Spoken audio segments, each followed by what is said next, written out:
नमस्कार. लेख 8 चंडी कवच अमोघ स्तोत्र. लेख लिहिलेला आहे स्वामी श्री सवितानंदजी. साधनारत प्रत्येक साधकाला ईश्वर प्राप्तीची तळमळ लागली की त्याचं स्वतःकडे दुर्लक्ष व्हायला लागतं.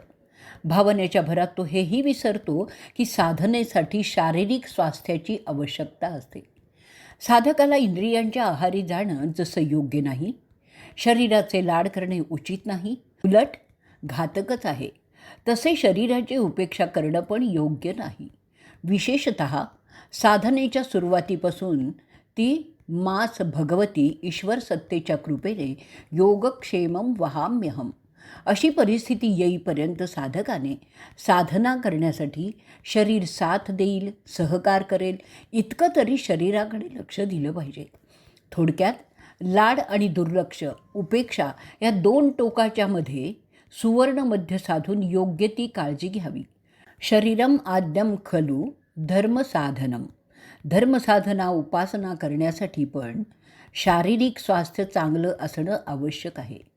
पातंजल योगसूत्रात पण साधनेचं जे महत्त्वाचे विक्षेप सांगितलेले आहेत त्यात सर्वात प्रथम व्याधीचाच उल्लेख आहे. जे आजार तात्पुरते होतात, जसे सर्दी, पडसं, खोकला, ताप वगैरे वगैरे वगैरे, त्यावर आपल्या प्रकृतीप्रमाणे ॲलोपॅथी, होमिओपॅथी किंवा आयुर्वेदिक औषधं घ्यायला हवीत. पण जेव्हा आजार या औषधांनाच दाद देत नाही त्यावेळी साधकांनी लक्षात घ्यावं की त्याच्या आजाराचा संबंध का तर प्रज्ञापदाराशी आहे, का तर पूर्वजन्मीच्या प्रारब्धाशी आहे. अशावेळी औषधांचा परिणाम दिसून येत नाही. त्यावेळी रोगमुक्त होण्यासाठी ईश्वरी उपासना, यथायोग्य मंत्राचा, जपाचा आश्रय घ्यावा लागतो. त्यावेळी काही मंत्रप्रयोग आणि कवचांचाही लाभ होतो. कवच म्हणजे चिलखत. पूर्वी युद्ध मैदानावर जाताना योद्धा आपल्या छातीवर धारण करायचा ते चिलखत, जेणेकरून तलवार, भाला, बाण यांचा शरीरावर आघात होऊ नये. आजच्या काळात बुलेट प्रूफ जॅकेट्स वापरतात, तो पण यातलाच प्रकार आहे. भौतिक शस्त्रांनी होणाऱ्या प्रहारापासून भौतिक सुरक्षा व्यवस्था म्हणजे चिलखत. साधकावर अशा भौतिक शस्त्रांनी प्रहार होण्याची शक्यता नाहीवत असते, पण सूक्ष्म जगताकडून होणाऱ्या सूक्ष्म प्रहारासाठी तसंच मंत्रयुक्त सूक्ष्म चिलखत हवं, ते म्हणजे कवच.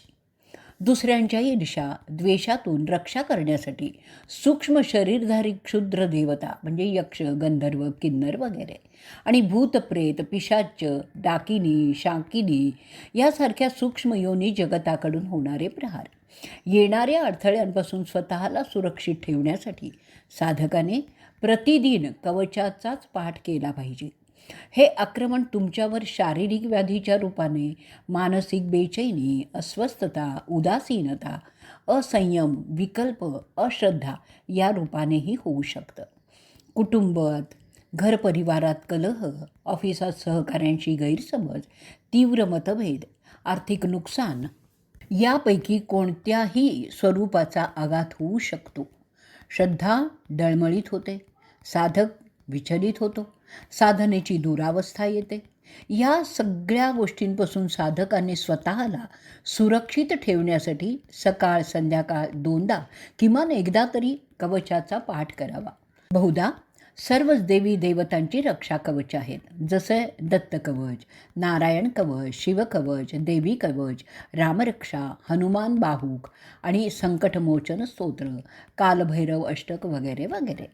साधकाने आपल्या उपास्य देवतेचे, इष्टदेवतेचं कवच नियमाने रोज सकाळी निदान दिवसातनं एकदा तरी म्हटलंच पाहिजे. या सर्वात चंडी कवच सर्वोत्तम आहे, कारण त्यात शेंडीपासून पायाच्या अंगठ्यापर्यंत सर्वच अवयवांचा स्थूल, सूक्ष्म, बाह्य, आंतरिक उल्लेख आहे. एकदा कवच म्हणून झालं की मग शरीराचा जो अवयव, इंद्रिय भाग रोगग्रस्त असेल तो भाग निरोगी करण्यासाठी आपण स्वतःच मंत्र तयार करून घ्यायचा. समजा कोणी नित्यनेमाने रामरक्षा म्हणत असेल, त्याला अचानक तीव्र शिरोवेदना सुरू झाल्या तर त्याने सकाळी उठून स्नानानंतर रामरक्षेचा एक तरी संपूर्ण पाठ करावा आणि नंतर डोकेदुखीसाठी शिरोमे राघव पातू या श्लोकातून राघव शब्द घेऊन त्यावर रावर अनुस्वार देऊन पुढील प्रमाणे मंत्र तयार करावा. ओम राम राघवाय नमः. हातात माळ न घेता चालता फिरता उठता बसता आपला आवाज आपल्या कानी जाईल एवढ्याच जोरात, मनात नाही आणि खूप जोरातही नाही. हा नियम सर्वच मंत्रांसाठी, साधनेचा गुरुमंत्र सोडून आणि सर्व साधकांसाठी आहे. आता वरचा शब्द मंत्र कसा होईल सांगतो. तुम्हाला माहीत असलेला परिचित मंत्र ओम गंग गणपतये नमः. हा मंत्र कसा तयार झाला? ओम सर्वांना माहीत आहे. त्यानंतर गणपतीचं पहिलं अक्षर ग घेतलं, त्यावर अनुस्वार दिला, गम झाला, हे झालं बीज. नंतर गणपती शब्दाची चतुर्थी विभक्ती घेतली, गणपतये न, पुढे नमः जोडलं. तद्वतच ओम राम राघवाय नमः तयार झालं. अनुनासिकाचा अनुस्वाराचा उच्चार त्यापुढे येणाऱ्या अक्षरानुसारच असेल. कळत नसेल तर जाणकाराकडून समजून घ्या. गंगा शब्द उच्चाराच्या दृष्टीने गंगा असा होतो, तर चंदन शब्दाचा उच्चार चंदन असा होतो. चंचल शब्दाचा उच्चार चंचल असा होतो. गंमत या उच्चारात गंमत असा होईल. हा आहे ना ही गंमत. कारण मंत्रात उच्चार शुद्धी फार महत्त्वाची आहे, अपेक्षित परिणाम मिळण्यासाठी. इतर कवचांपेक्षा चंडी कवच अगदी वेगळं आणि श्रेष्ठ आहे. हे अशासाठी की फक्त याच कवचात पायाच्या बोटापासून काय अगदी नखापासून सुरुवात करून डोक्यावरच्या शेंडीपर्यंत सर्वच अवयवांचं वर्णन आहे, उल्लेख आहे. केवळ बाह्य इंद्रियच नाही आहेत, तर शरीराच्या आतील अवयवांचा म्हणजे हृदय ग्रंथींचा पण उल्लेख आहे. रक्त, मज्जा, अस्थि, मांस याचा पण उल्लेख आहे. तसं इतर कवचात नाही. आमच्या नित्य संपर्कातील साधकांना आम्ही त्यांना कवचातील योग्य त्या मंत्राचा जप करायला देतो. पुढे असे सगळे मंत्र दिलेले आहेत. कोणती देवी कोणत्या इंद्रियाची, अवयवाची, शरीराच्या भागाची स्वामिनी आहे त्यांचं कोष्टकही पुढे दिलेलं आहे. साधकाने त्यानुसार निवड करावी आणि त्याचा उच्चार संस्कृतच्या जाणकाराकडून जाणून घ्यावा. कारण संस्कृतमध्ये अनुनासिकांचा उच्चार त्याच्यापुढे कोणतं अक्षर आहे त्यानुसार बदलतो. उदाहरणार्थ गंध, गंध नामाचा उच्चार ग न ध असाही होतो. काही प्रयोगही केले ते सांगतो. आम्ही पुण्याला येतो तेव्हा बहुधा सदाशिव पेठेत चिमण्या गणपतीजवळ सौ जयाताई भिडे यांच्याकडे मुक्कामाला असतो. एकदा आमचा असाच कार्यक्रम ठरला. आम्ही जयाबाईंना तसं कळवलं. पुढच्या पंधरवड्यात येतो आहोत. त्यानंतर 2 दिवसांनी त्यांचा फोन आला आणि फोनवरच त्या रडायला लागल्या. म्हणाल्या, स्वामीजी तुम्ही पुढच्या पंधरवड्यात माझ्याकडे येणार याचा खूप आनंद आहे, पण मी आत्ता रडती आहे ते अशासाठी की मी तुमची सेवा कशी करू शकेन.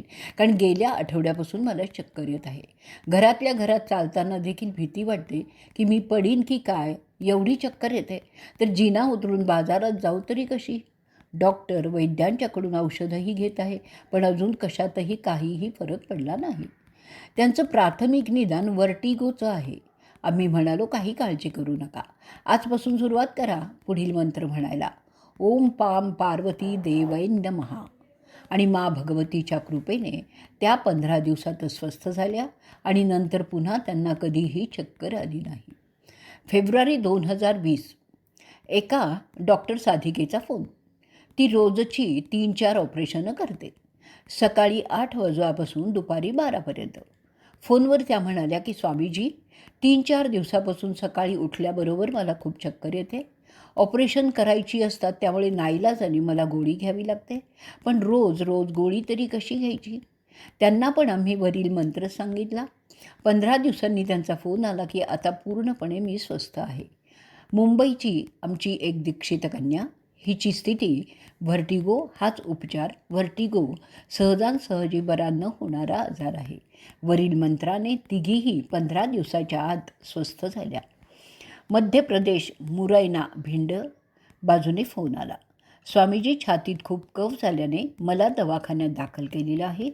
कफ बाहेर काढण्यासाठी डॉक्टर सर्व तऱ्हेचे प्रयत्न करत आहेत, नेब्युलायझर पण देत आहेत, पण कशाचाच उपयोग होत नाही आहे. मला आता नीट श्वास पण घेता येत नाही आहे आणि बोलता पण येत नाही. जीव घाबरतो आहे, कासावीस होत आहे. आम्ही हे सर्व लिहिलं, पण ती अगदी तुटक शब्दात बोलत होती.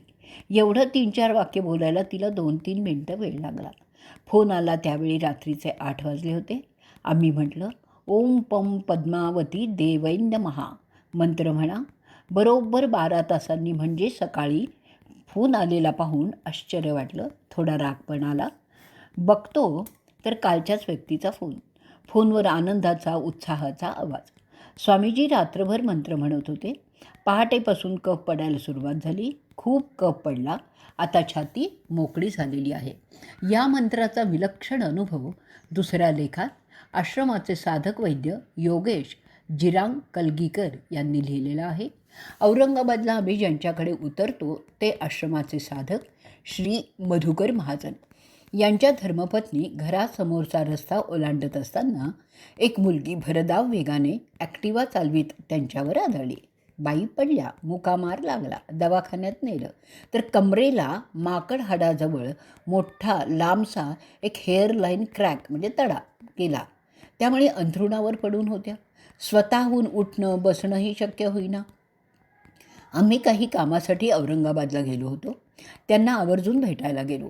त्यांची ही स्थिती बघून म्हणालो, पडल्या पडल्या ओम भगवती देवै नमः म्हणा. 15 दिवसांनी फोन आला. आत्ता स्वतःहून उठून बसायला लागलेल्या आहेत.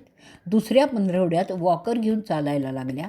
हाच प्रयोग नंदुरबारचे सेवानिवृत्त शिक्षक बुऱ्हाणपूरकर, ज्यांचं नंदुरबारला तुळजाभवानी मंदिर आहे, त्यांच्यावरही केला.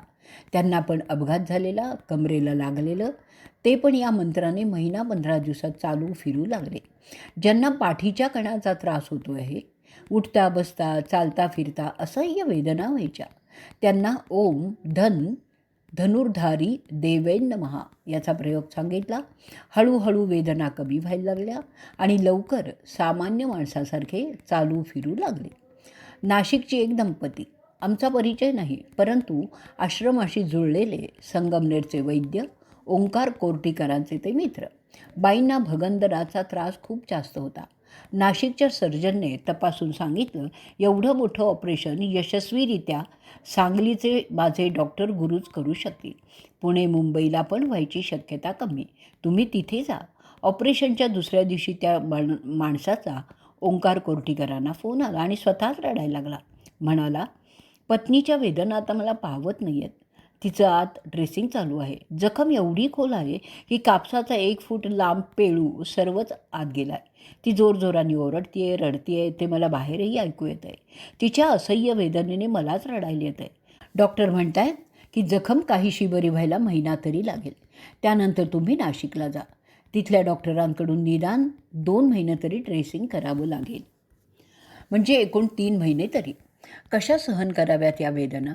ओंकार कोर्टीकर म्हणाले, तुझा विश्वास असेल, श्रद्धा असेल तर स्वामीजींनी सांगितलेला ओम मम महिषावाहिनी देवै नमः मंत्र बहिणींना म्हणायला सांग. मंत्र सांगितला आणि काय आश्चर्य! सांगलीतील एवढे अनुभवी तज्ज्ञ डॉक्टर पण आश्चर्यात पडले. जखम फक्त 15 दिवसातच पूर्णपणे भरून निघाली. नंतर कोणत्याच ड्रेसिंगची गरजही पडली नाही. बाई पूर्णपणे स्वस्थ झाल्या. त्यानंतर एकदा आम्ही नाशिकला गेलो असताना वैद्य ओंकार कोर्टीकरांच्या सांगण्यावरून ही दंपती भेटायला आलेली होती.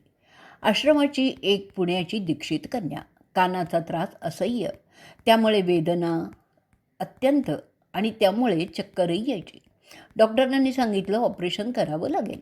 आम्ही म्हणालो, सध्या 15 दिवस तरी डॉक्टरांना ऑपरेशन न करता फक्त औषध द्यायला सांग आणि 15 दिवस कानासंबंधी मंत्र ओम शाम शांकरी देवै नमः हा मंत्र दिवसभरात जमेल तेवढा म्हण. रोज सकाळी ज्ञानेश्वरीतील 4थ्या अध्यायातील 1 ते 15 ओव्या 15 दिवस म्हण. तुमच्या सर्वसामान्य भाषेत चमत्कार झाला असं म्हणाल. आम्ही मात्र त्याला चमत्कार म्हणतच नाही. त्या साधिकेचा त्रास मात्र थांबला. आमच्या संपर्कातील अनेकांवर असे प्रयोग करून पाहिले. मा भगवतीच्या कृपेने छान परिणाम झाले. उत्तम यश आलं. वाचकांच्या सोयीसाठी पुढे मंत्रांची यादी दिलेली आहे. रोज सकाळी उठून स्नानानंतर एकदा चंडी कवच पूर्ण म्हणा. त्यानंतर आपल्या आजारानुसार म्हणजे इंद्रिय, अवयव, ग्रंथी योग्य तो मंत्र निवडा. स्वतःचा आवाज स्वतःला ऐकू येईल एवढ्या हळू पण स्पष्ट शब्दात म्हणा. माळा घेऊन जप करू नका.